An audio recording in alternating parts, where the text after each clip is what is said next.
The restaurant was quiet in the late afternoon, sunlight spilling across polished marble floors and crystal glasses. Emma adjusted her apron and tucked a loose strand of hair behind her ear as she approached table 7.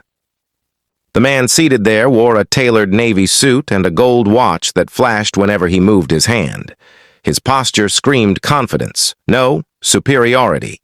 He barely glanced at her name tag. "Good afternoon, sir. May I take your order?" Emma asked politely.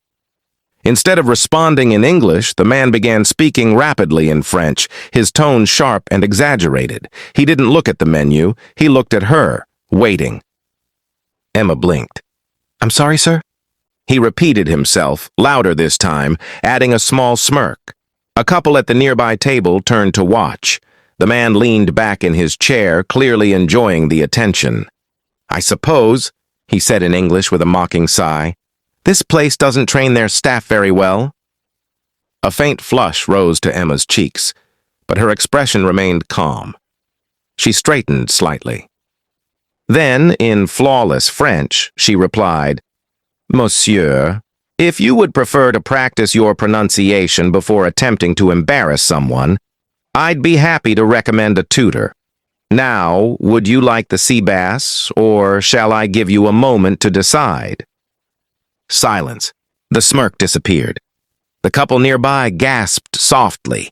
The man's face shifted from pale to red in seconds. He hadn't expected that, hadn't expected her accent to be smoother than his own. I was just, he began. "Testing me?" she offered gently, still in French. "Or testing yourself?"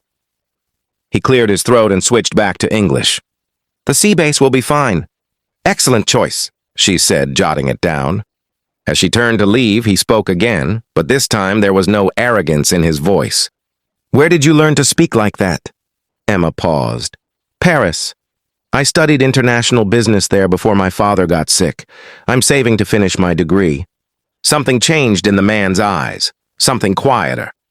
When the bill arrived, it wasn't just payment for a meal. The tip was large, larger than any she'd seen. Folded inside the receipt was a business card.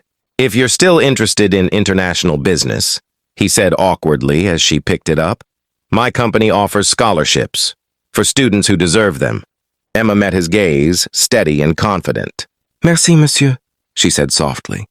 This time, when she walked away, she wasn't the one being watched with pity. She was being watched with respect.